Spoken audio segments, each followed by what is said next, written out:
Paz de Cristo, estimados hermanos, bienvenidos a esta clase de doctrina apostólica. Hoy estaremos hablando sobre la doctrina del pecado. Esta también, al igual que las otras, es una clase muy importante dentro de este curso de doctrina apostólica y especialmente esta porque nos habla de lo que es el pecado.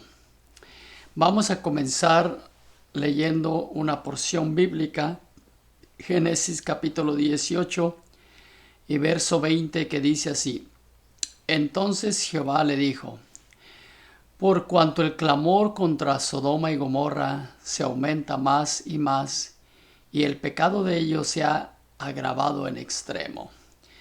Este texto habla de lo que era el pecado que estaba viviendo Sodoma y Gomorra, y cómo se había aumentado a tal grado que había subido hasta la misma presencia de Dios, a tal grado que Dios determinó exterminar estas ciudades por causa de su pecado.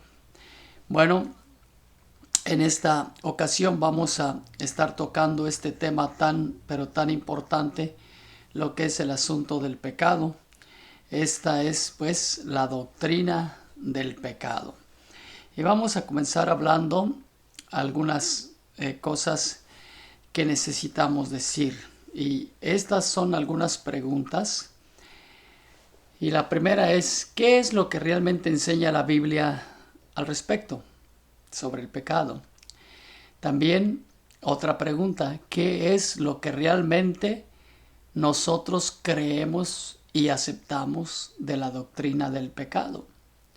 Son dos cosas muy importantes para comenzar esta clase, esta lección. ¿Qué es lo que la Biblia dice y qué es lo que nosotros aceptamos? Y ahí está la clave de todo, porque aunque la Biblia lo diga, si nosotros no lo aceptamos, entonces vamos a tener diferencias y vamos a estar tomando este asunto de la doctrina del pecado de una manera distinta. ¿Qué dice la Biblia? ¿Y qué es lo que nosotros creemos? En el mundo en el que vivimos hoy hay una gran confusión respecto a la mayor parte de las cosas, especialmente cuando se tratan cosas de Dios. Pero respecto a este tema hay una gran confusión, y la razón es sencilla. El mundo está siendo sacudido, está siendo influenciado por filosofías, por corrientes religiosas, por los medios de comunicación masiva que transmiten hoy fácilmente opiniones, conceptos, ideas, hasta actos pecaminosos por la televisión y por los diferentes medios, internet, etcétera. Así es que es muy importante que la Iglesia defina su postura respecto al pecado.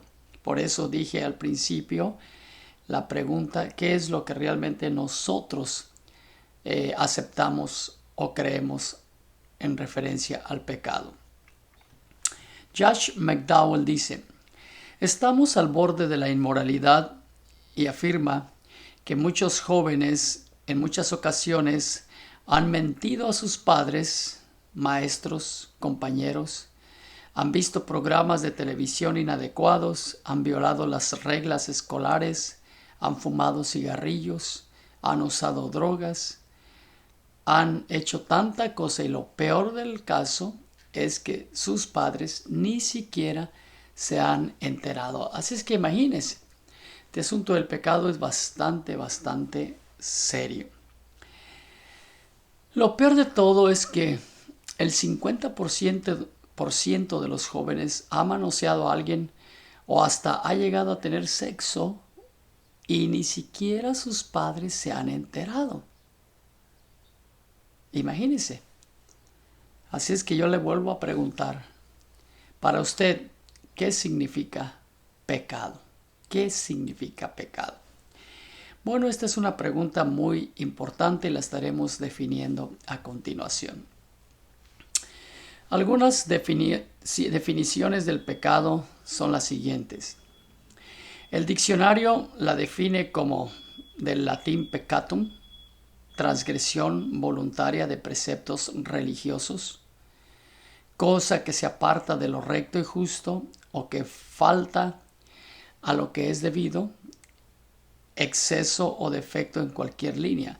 Aquí estamos tres definiciones que el diccionario secular traduce el pecado: transgresión voluntaria de preceptos religiosos, apartarse de lo recto y justo, y exceso o defecto en cualquier línea. Estas son tres cosas. Después el diccionario griego traduce lo siguiente, del griego amartia, significa fallo de la meta o no dar en el blanco. Número 3, el diccionario Larousse, un diccionario bastante conocido por la mayoría, también lo traduce así: transgresión de la ley divina. Finalmente, tenemos dos traducciones más. El diccionario de términos teológicos lo define así: es la fundamental falta de creencia y desconfianza y rechazo de Dios y el desplazamiento humano de Dios como centro de la realidad. Esta definición es un poco más profunda y habla que es la falta de creencia, desconfianza, pero sobre todo el rechazo y desplazamiento de Dios. La otra traducción que hace el diccionario, este es el diccionario Strong, uno de los más populares para traducir los textos originales de la Biblia. Él cita varias palabras aquí que también traducen pecado. Es ofensa, culpa, perversidad, errar al blanco, error o transgresión y debilidad o flaqueza. Son palabras pues que el diccionario Strong traduce para hablar del pecado. Entonces, la otra cosa que tenemos que considerar es, cuando hablamos del pecado, ¿qué realmente es lo que estamos diciendo? ¿Cuál es el origen? ¿Dónde surge? ¿Cómo es que nosotros como humanidad recibimos este flagelo, el flagelo del pecado?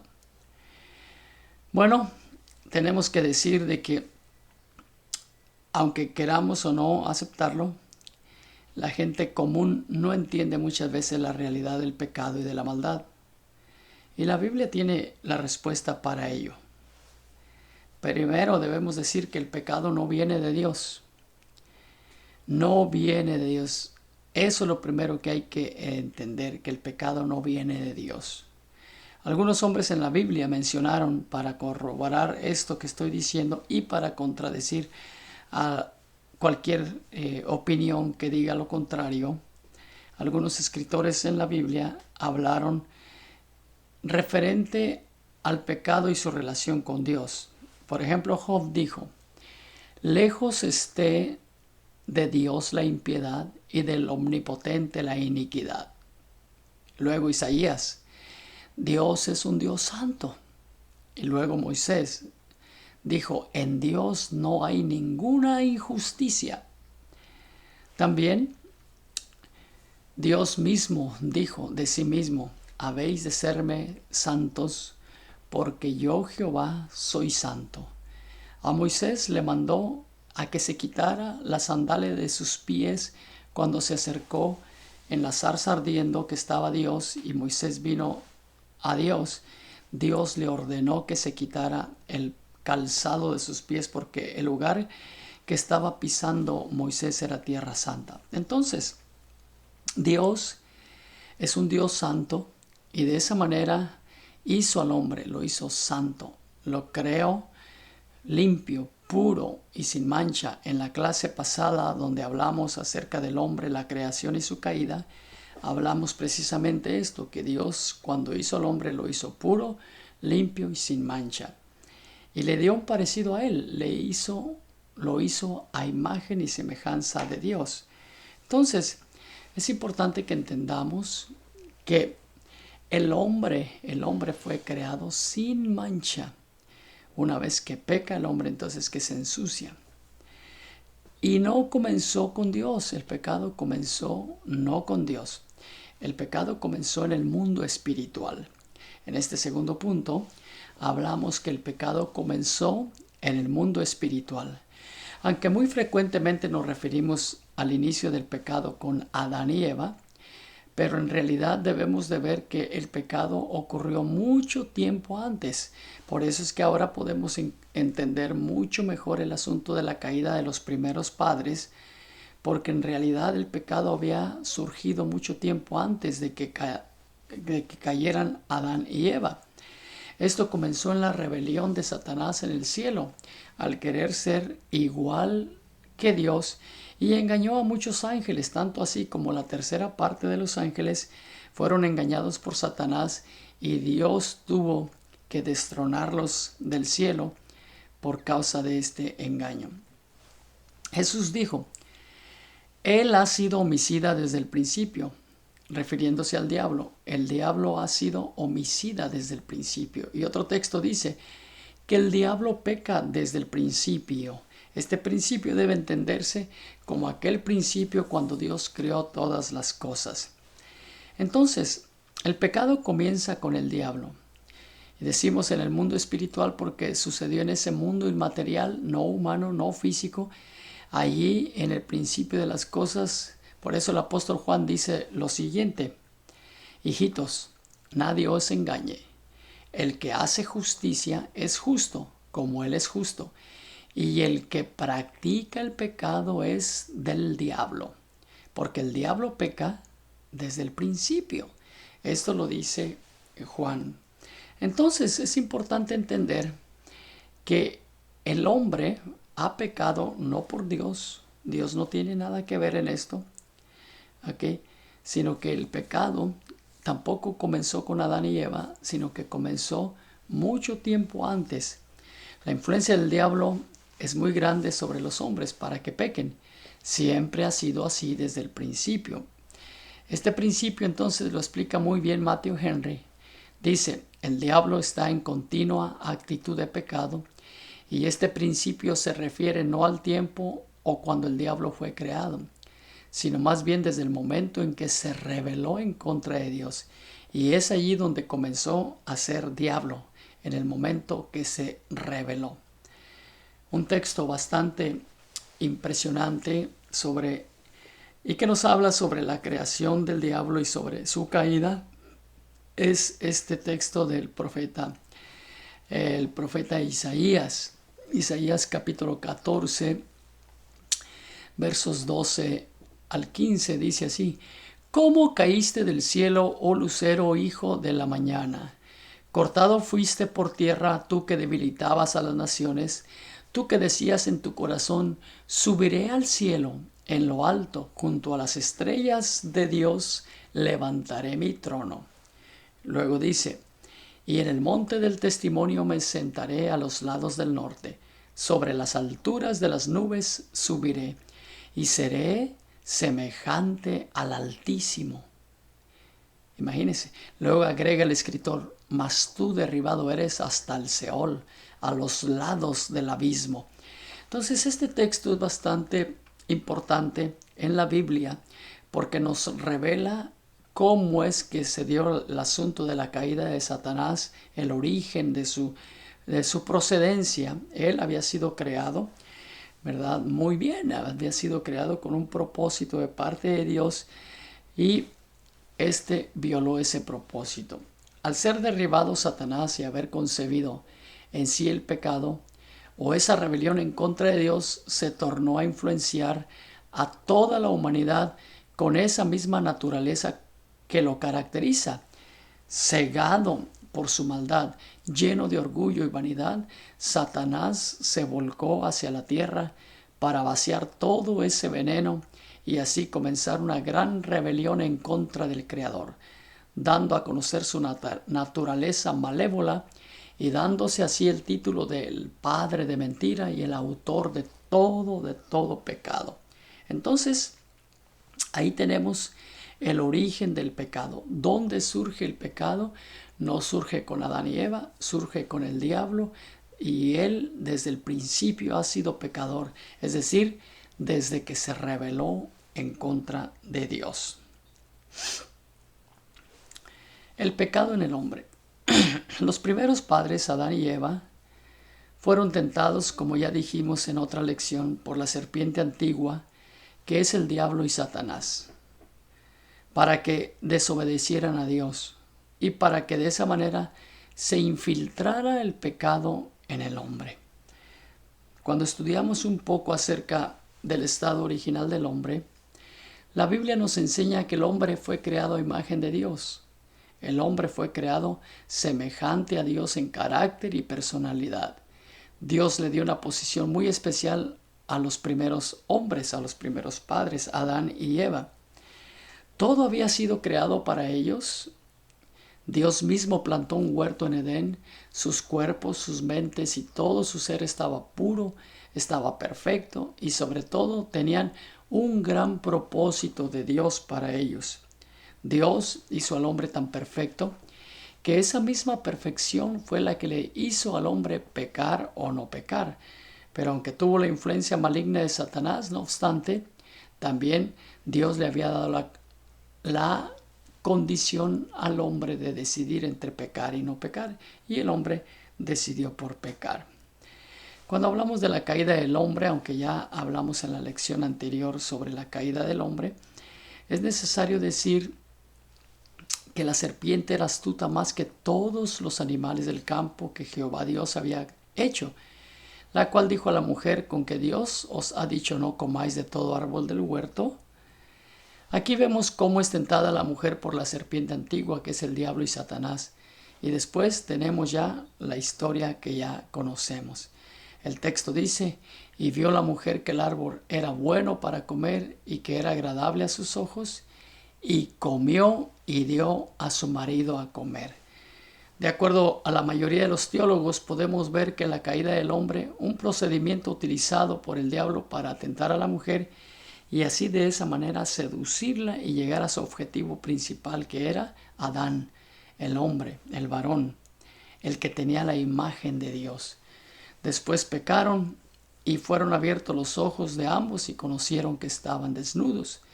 Entonces cosieron hojas de higuera y se hicieron una ropa para ponerse arriba, para que no los mirara Dios. Así es como se dio, hermanos, la caída del hombre. El pecado y su impacto en el hombre. Sin embargo, el pecado trajo un impacto grande en la vida del hombre. Debido a este mal, el hombre sufrió un cambio considerable en su vida y en otras áreas que vamos a estar mirando. Primeramente, afectó su persona y su forma de ser. Porque eso es lo que pasa. El pecado afecta el espíritu del hombre, afecta su alma, afecta su cuerpo, afecta sus emociones, afecta su conciencia, afecta todo su ser. El pecado daña completamente al individuo, al ser humano. Ellos, cuando pecaron, se dieron cuenta que estaban desnudos y le tuvieron miedo a Dios. ¿Quién les había enseñado que estaban desnudos? De hecho, Dios mismo les dice: ¿quién les enseñó que estaban desnudos? Lo segundo que hay que considerar es que afectó la imagen de Dios en él. Afectó la imagen de Dios en él. Adán y Eva, al pecar, al caer de la gracia del Señor, la imagen que Dios había depositado en ellos se perdió, se dañó. Bueno, algunos dicen que la imagen se deterioró, como Lutero. Dice que la imagen se deterioró por causa del pecado. Por el pecado la imagen de Dios quedó deteriorada, aunque no borrada del todo. Perdieron la comunión con Dios, huyendo de Él, pero también se desconocieron a sí mismos, avergonzándose de su propio cuerpo y sintiendo dentro de sí la rebelión de los instintos. Esto dice Francisco La Cueva. Entonces, decimos que la imagen, vamos a hacer un repaso rápido. Cuando el hombre pecó, el pecado afectó primero su persona y su ser. todo su ser fue afectado por el pecado. También afectó la imagen de Dios que estaba en él, la imagen que Dios había puesto en él. Y tercero, afectó su relación con Dios. Al ser expulsados del paraíso, fueron también arrojados de la presencia de Dios y por lo tanto esa relación que tenía con Dios también fue afectada. El pecado crea una gran separación entre Dios y el hombre. Y allí hubo una gran separación entre Dios y el hombre por causa del pecado. Dios entonces lo sacó del huerto del Edén para que labrase la tierra de que fue formado o tomado y lo echó fuera. Dios echó fuera al hombre del jardín del Edén. Había pecado y se tenía que ir. Matthew Henry dice, su relación con Dios quedó derogada y perdida, y aquella comunicación que había sido establecida entre el hombre y su hacedor quedó interrumpida. Bien, hermanos, como podemos ver entonces, todo esto es lo que la Biblia nos dice acerca del pecado. Ahora, ¿qué es lo que nosotros podemos apreciar de todo esto? ¿Qué es lo que nosotros podemos definir? ¿Qué es lo que nosotros podemos aceptar? Como hemos visto, el pecado es un cáncer en el ser humano. Sin embargo, lo más grande de todo esto es saber que Dios no se quedó sin hacer nada por el hombre, sino que también dio la solución para el pecado del hombre, proveyendo la salvación del mismo. Pero Dios, dice la Biblia, que es rico en misericordia, por su gran amor con que nos amó, aun estando nosotros muertos en pecados, nos dio vida juntamente con Cristo. Por gracia sois salvos. Y otra vez, mas Dios muestra su amor para con nosotros, en que siendo aún pecadores, Cristo murió por nosotros. El amor de nuestro Señor Jesús es tan grande por la humanidad, por cada uno de nosotros, por el hombre caído, que Él no escatimó nada para poder rescatar al hombre. Jesús dijo, porque el Hijo del Hombre vino a buscar y a salvar lo que se había perdido. Fue tanto el amor de Dios por el ser humano, aunque estaba caído y fracasado, que Dios mismo dejó su trono de gloria para venir a esta tierra y así poder rescatar al ser humano del fango, del lodo en el que se encontraba por causa del pecado. Así es que esta es una breve enseñanza, hermanos, que nos habla sobre la doctrina del pecado. Espero que les haya gustado y que puedan aprovechar al máximo cada una de estas palabras que hemos dicho. Dios les bendiga y hasta la próxima.